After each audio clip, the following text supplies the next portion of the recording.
सखल मातंग समाज मेळाव्याच्या निर्धार मेळाव्याच्या निमित्तानं या ठिकाणी खास करून उपस्थित असलेले लोकशाहीर अण्णाभाऊ साठे यांचे वंशज खूप लांबचे नाही, नातू आपल्या सगळ्यांचे लाडके आदरणीय सचिन दादा, शिवसेनेचे जिल्हा प्रमुख आदरणीय रावसाहेब पाटील, ज्यांनी आपल्या सगळ्यांच्या समोर अक्षरशः अण्णाभाऊंचं चित्र उभं केलं, असे आमचे शिवसेनेचे प्रवक्ते आदरणीय प्रदीप भाऊ,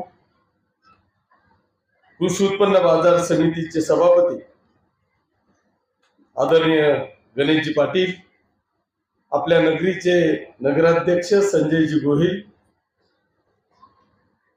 आमचे मित्र प्रवीण भाऊ ब्राह्मणे, आदरणीय वाघ साहेब, मंचावर उपस्थित असलेले सकल मातंग समाजाचे सर्व संघटनेचे सर्व सन्माननीय पदाधिकारी, बंधू भगिनी, ज्यांचा सन्मान आपल्या राज्य सरकारने केला ते सर्व सत्कारमूर्ती,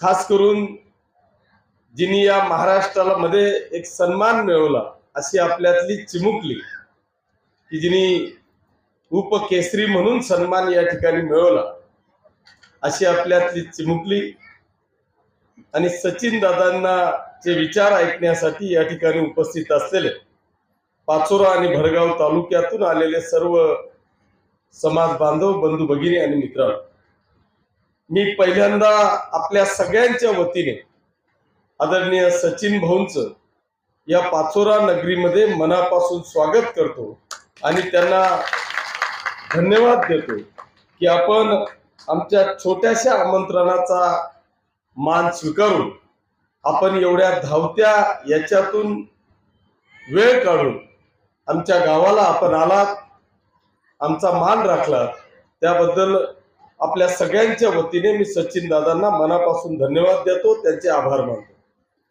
बांधवांनो, आज एक अतिशय पाचोरा आणि भडगाव तालुक्यामध्ये अल्प असलेला हा आपला समाज आहे. असं असताना मला असं वाटतं की आपल्यातल्याही 2-4 संघटना, इतक्या अल्प समाजामध्ये सुद्धा 2-4 संघटना मला वाटतं या पाचोरा भडगाव मध्येच नव्हे तर महाराष्ट्रामध्ये आहे.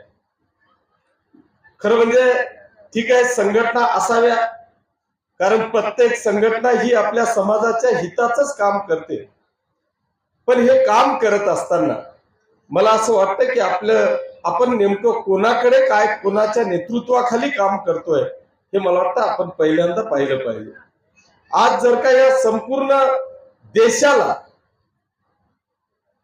न्याय देणारे, देशाचं लक्ष वेधणारे जे आमचं नेतृत्व आहे, जे आमचं समाजभूषण आहे, असे लोकशाहीर अण्णाभाऊ साठेंचे नातू ज्या संघटनेमध्ये आहे त्या संघटनेकडे आपण सगळ्यांनी वळलं पाहिजे, असं मला खास करून या ठिकाणी सांगावं असं वाटतं.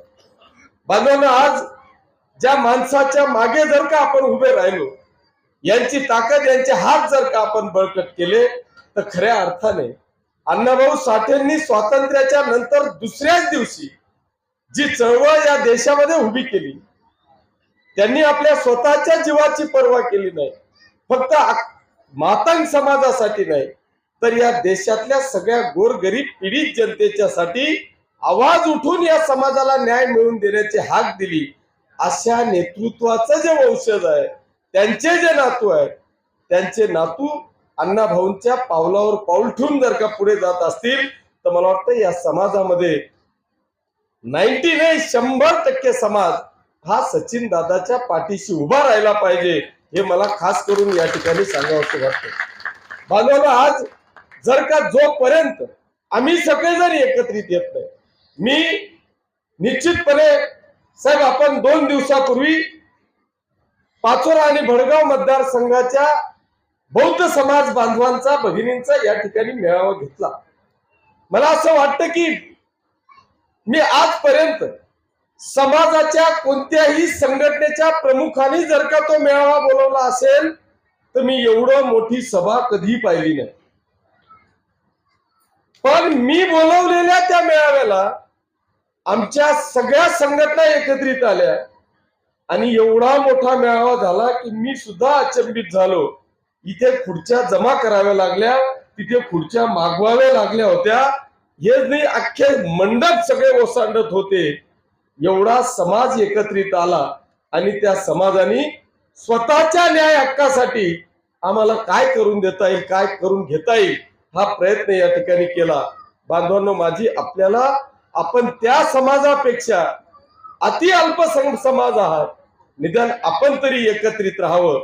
साहेबांनी आपल्या तोंडून की ज्यांच्या डोक्यामध्ये आजपर्यंत युतीच्या सरकार बद्दल जो गैरसमज होता तो स्वतः आज या व्यासपीठावरून त्यांनी काढला आणि ओपन आव्हान केलं. माझी पहिल्यांदा साहेब आपल्याशी भेट झाली. भेट झाल्यानंतर 1 तास झाला. 1 तासात मी फक्त त्यांना एवढंच विचारलं की तुम्ही कुठून आलात. त्यांनी मला सांगितलं मी संभाजीनगरहून आलो. याच्या पलीकडे शब्दपूर्वक सांगतो की माझं त्यांचं दुसरं काही बोलणंही झालं नाही.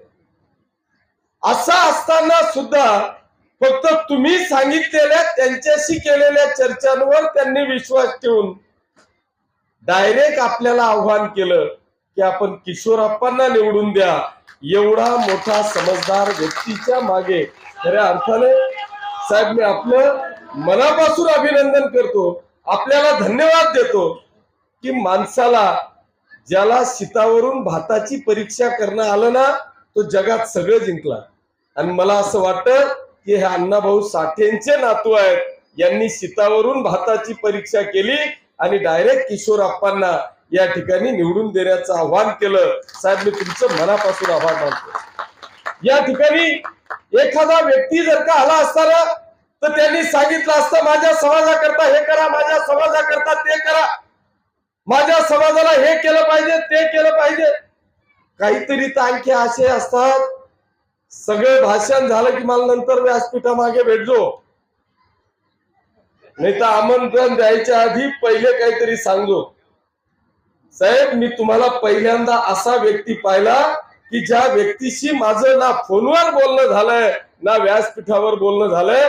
आपण या समाजाला आव्हान केलं. मी आपल्याला या निमित्तानं सांगतो की तुमचा भाऊ म्हणून या समाजाचं नेतृत्व हा किशोरप्पा करेल. माझी आज अशी इच्छा होती की या समाजाचा व्यवसाय आहे डफ वाजणे. मी प्रत्येक समाजाला, नाभिक समाजाचा मी मेळावा घेतला, मी त्यांना किट दिलं, मग त्याच्यात त्यांचं सगळं साहित्य होतं. मला बी आज वाटत होतं की मी बी डफल्यांची एक गाडी भरून आणावी, तुम्हाला प्रत्येक घरी द्यावं. पण आमचे सर उभे राहिले आणि त्यांनी एक अतिशय सुंदर असं भाषण केलं. त्यांनी एकच फक्त उदाहरण या ठिकाणी दिलं. माता भगिनींनो, आपल्याला सगळ्यांना या ठिकाणी त्यांनी आव्हान केलं की आम्ही जन्माला आलेला मुलगा त्याला पहिल्यांदा जर का डफ वाजायला लावतो, त्याला सांगतो की कुठे शाळा शिकतो रे बाबा, तू आता डफ वाज. बस तेवढेच 5, 50, 100 रुपये आले की आपलं घर चालेल, ही एक छोटीशी अपेक्षा घेऊन आपण चालतो. पण मी आज माता भगिनींनो, बांधवांनो, आपल्याला या आमच्या सचिन दादांच्या समोर या ठिकाणी सांगेल की मी आपल्याला आता डब घेऊन देणार नाही. पण ते आमच्या सरांनी जे भाषण आपल्याला या ठिकाणी ऐकवलं, त्यांनी जे आपल्याला सांगितलं, त्यांनी सांगितलं की मी 4 मुलं शिक्षणासाठी दत्तक घेतले. बांधवांनो, मी आपल्याला आज या निमित्तानं आवाहन करतो की अरे खरंच शिक्षणासाठी या पाचोरा आणि भडगाव मतदारसंघातल्या आमच्या सकल मातंग बांधवांसाठी जी काही शिक्षणासाठीची आवश्यकता असेल त्याला माझं खुलं आव्हान आहे. किशोरप्पाला अर्ध्या रात्री आवाज द्या. हा किशोरप्पा तुमच्यासाठी अहोरात्र या गोष्टी, या शिक्षणासाठी तयार आहे. याचं कारण असं आहे की बांधवांनो, ज्या व्यक्तीने आपल्या जीवनामध्ये फक्त 1.5 दिवस शिक्षण घेतलंय एक 1.5 दिवस शिक्षण घेणारा व्यक्ती जर का या देशावर राज करू शकत असेल, या देशामध्ये छत्रपती शिवाजी महाराजांवर जर का ते पोवाडा करू शकत असतील, 5-50 कादंबऱ्या कथा ते लिहत असतील, त्यांचे चित्रपट निघत असतील, त्यांचे आम्ही सगळेजण वंशज आहोत, त्यांचं आम्ही रक्त आहोत.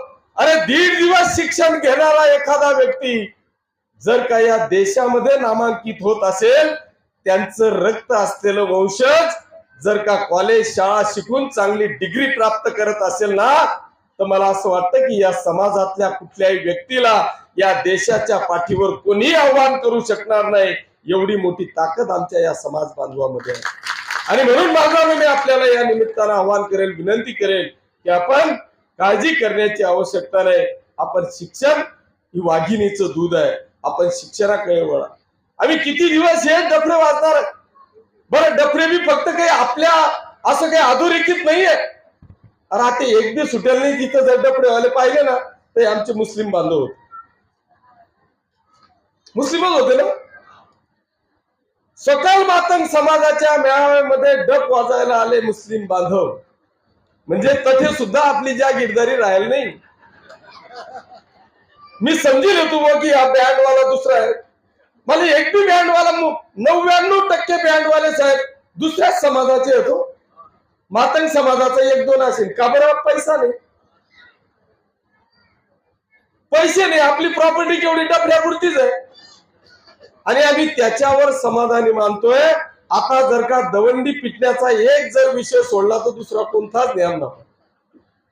दवंडी गेलं बस, तेवढंच शिल्लक राहिले. दुसरा समाज फक्त दवंडी आपली टिपत नाही, नाहीतर डफळा बँड सगळं दुसरे सांभाळून घेत.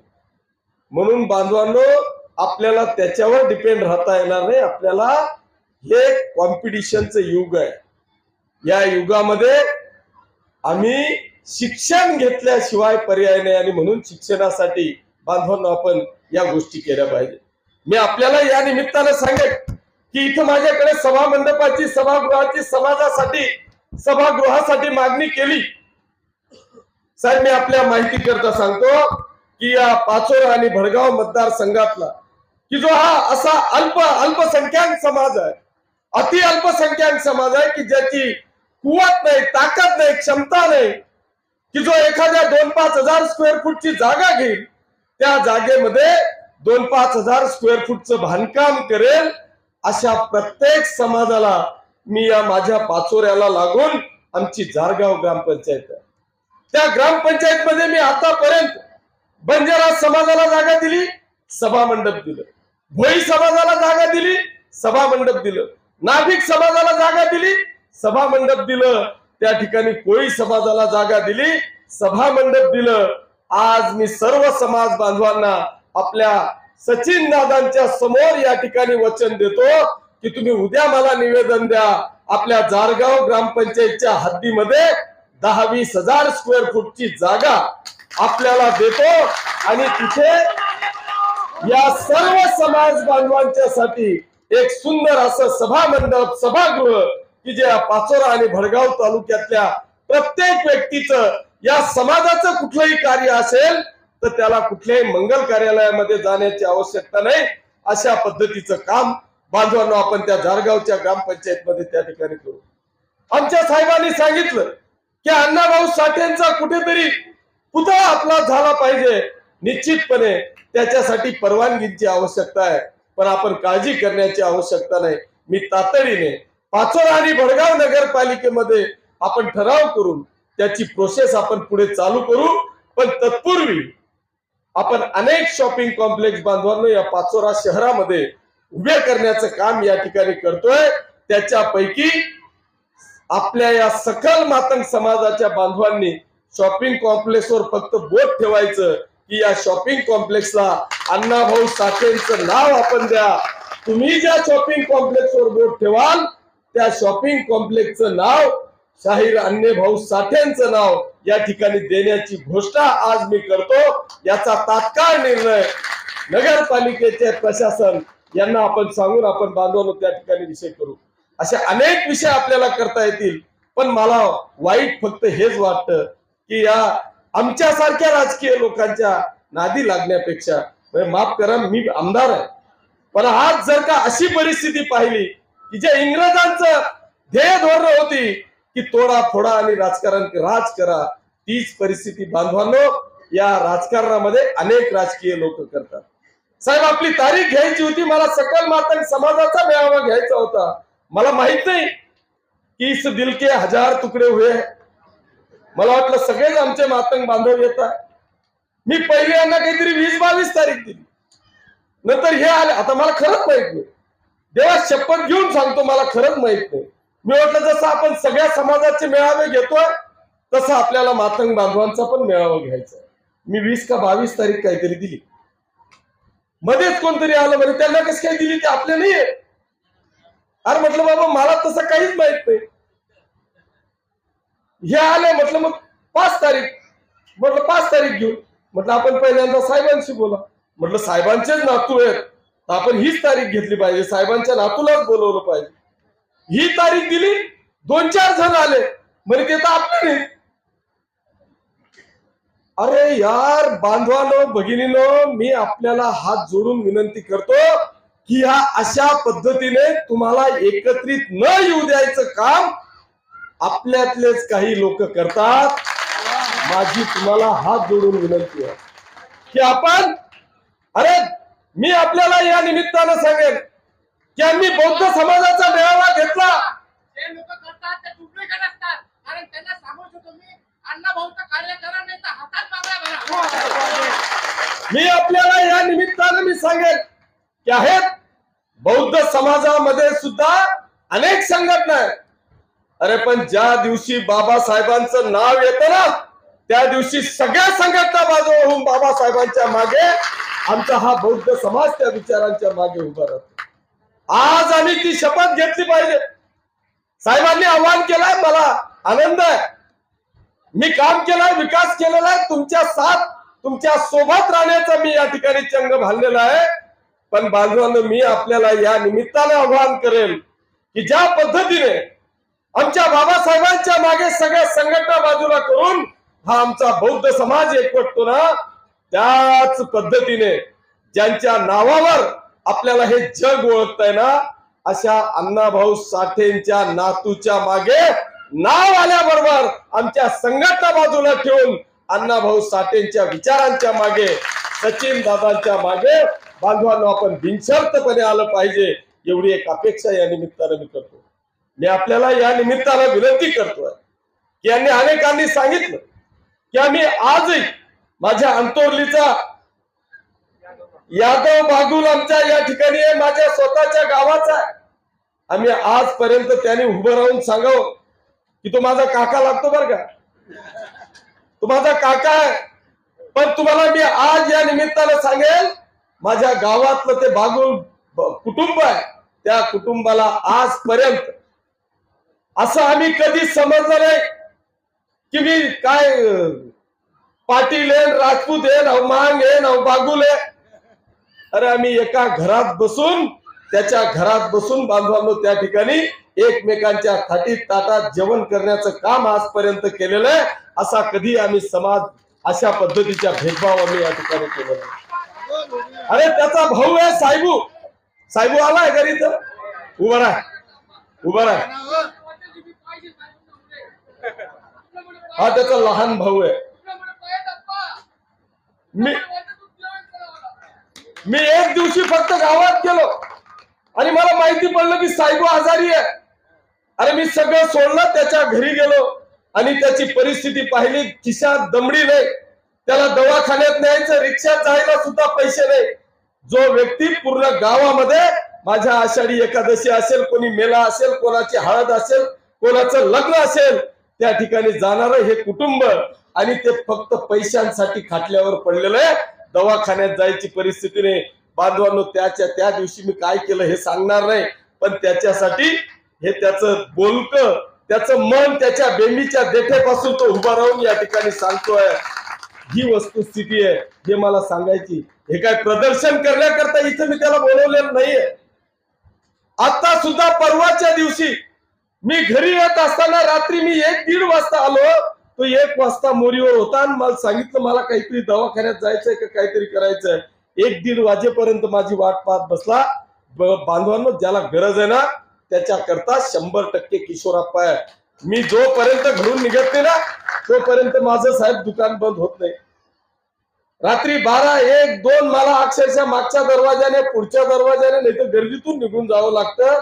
आता मी त्यांना हात जोडतो, आता बंद करायला माझं इलेक्शन तर पाहू द्या. इतकी वाईट अवस्था आहे. पण बांधवांनो, आपण काळजी करण्याची आवश्यकता नाही. जिथे कमी तिथे आम्ही. काळजी करण्याची आवश्यकता नाही. तुमच्या आपल्या या मातंग समाजाचं, सकल मातंग समाजाचं जे जे काही अडचणी असतील आपण सगळेजण एकत्रित या आणि या समाजाच्या हितासाठी आपण सर्वजण एकत्रित येऊन या समाजाला आपल्याला काय काय करता येईल हा करण्याचा प्रयत्न बांधवांनो आपण निश्चितपणे या ठिकाणी करूया अशी ग्वाही या निमित्तानं देत असताना यांनी सांगितलं की ज्यांना मागे मांग त्यांना फिटे पांग. आठे 1 मांग नाही, आठे हजारो मांग मना मागे से. त्यामुळे पांगना काही संबंधच नाही. त्यामुळे 100% पांग फिरणं असं गृहीत धरतो आणि आपल्या सर्व समाज बांधवांचे आशीर्वाद शुभेच्छा या माझ्या पाठीशी आहेत असं गृहीत धरून आपण सर्वजण एवढ्या मोठ्या संख्येने या ठिकाणी आलात त्याबद्दल आपले सगळ्यांचे आभार मानतो. आपल्या सगळ्यांच्या वतीने पुन्हा एकदा सचिन दादांचे आभार मानतो. हा, मी डफडा सांगा होता पण आता डफडा कॅन्सल काय. पण आपल्या सगळ्यांचं दैवत अण्णाभाऊ साठे यांचा सुंदर अशी प्रतिमा आपल्या प्रत्येकाच्या घराघरापर्यंत पोहोचवण्याचं काम आमची सगळी टीम करेल अशी ग्वाही या निमित्तानं देतो. थांबतो. धन्यवाद. जय हिंद, जय महाराष्ट्र.